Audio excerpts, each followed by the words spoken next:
Is Ansu Fati's time at Barcelona over already? That's the question being asked this week. And not just because of the international break and that's when rumors come about, or because the papers need something to talk about. His father also gave an interview that may have burned any bridges needed for him to stay. So today, we're having that hard conversation about Ansu Fati. And I say hard conversation because less than 8 months ago, he was given a renewal that made him the second highest attacker in the team, just ahead of Dembele and Rafinha, and much closer to them in the wage structure than Lewandowski ahead of him. He was also given the number 10 shirt, and 8 months ago, he returned from injury, and it did feel like the world was his oyster. Fast forward to today, and he started just 11 games this season, scored just 6 goals, contributed just 3 assists, and played a total of 1,338 minutes. And the last one there, the total minutes, is what kind of makes this bonkers. Usually you'd say, well, those numbers make sense because Ansu hasn't played that much, but Ansu has played over 1,300 minutes. He's got a goal per 90 rate this season of 0.29 in the Liga, by far the lowest in his career. The other years was his debut season, 0.61, 0.84 in the 7 games the following season, and 1.07 last year. Listen, I know the number that he makes and the expected performance that he should be having at that number, but even at his age, just 20 years old, I'm fully willing to stay in the camp that says stick it out, just like Barcelona did with Dembele. And yeah, I know because of his contract and those wages, it was hard to move him at the time. He was also injured. But again, just like Dembele, Fati was injured for almost 2 seasons.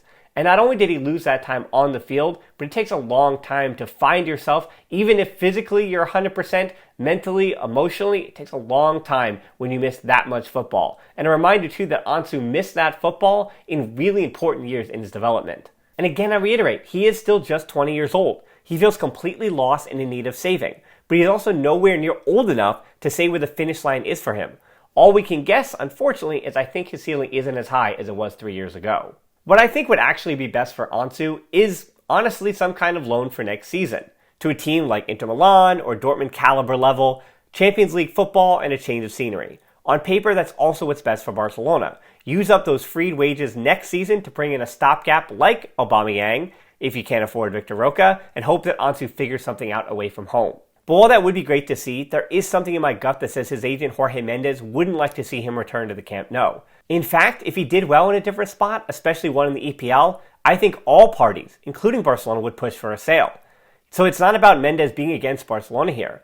I'd say even Barcelona would want a sale, because an even semi-successful Ansu loan would likely fetch a transfer fee north of 50 million, on the lowest end, to 90 million euros. And since he's from the academy and Barca aren't paying amortization or anything like that, all that money goes right to improving the wage limit.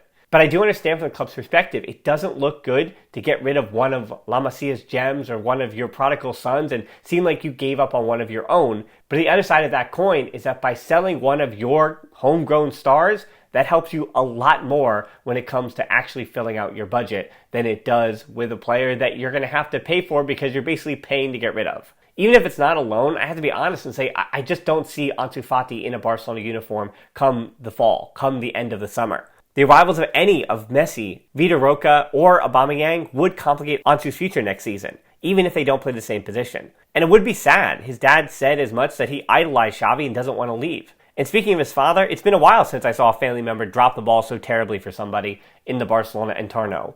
While Ansu was apparently sleeping and out of earshot, his dad Bordy gave an interview complaining about almost everything, including minutes, starts, a comment about life-taking turns on Real Madrid, and saying that if he were Ansu, he would leave Barcelona tomorrow, and that he doesn't want to go to games at Camp Nou anymore. He also added that Ansu wants to stay and succeed at Barcelona, making this whole situation sound quite familiar. And who does that sound? A young Barcelona homegrown talent? Bojan Krkic, maybe? Well, no, and let's get rid of that homegrown label because this feels a lot like Ousmane Dembele over the summer.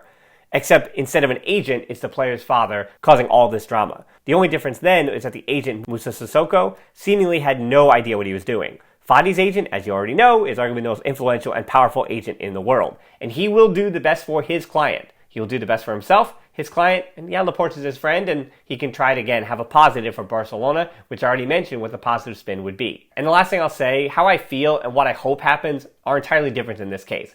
I really hope over the last 12 games in the Liga, who knows about, 1 to 2 Copa games left, but in those last 12 La Liga matches, I do hope Ansu Fati, whether he comes off the bench for the remaining matches or gets 2 or 3 starts in there, I hope he hits the ground absolutely running, and all of this is just silence, and we don't worry about it. Because at 6 goals, if he turns those into 11 goals on the season, we're talking about an entirely different player at the end of the year. Even if it's 4 goals in the last 12 matches, you're still talking about a player that can be salvaged. Because at this moment, it doesn't look like Ansu Fati's Barcelona career can be salvaged or can be rescued. And that's a gosh darn shame. Will he get the minutes? Maybe, but will they be enough? We'll have to see. But as I said, the way it feels doesn't make me feel too positive. With that, this was a much shorter topic, a much shorter video, so I do hope you enjoyed it. Do what you gotta do, subscribe, all that stuff. Give the video a like so I make more like these. And as always, until next time, Forza Barca.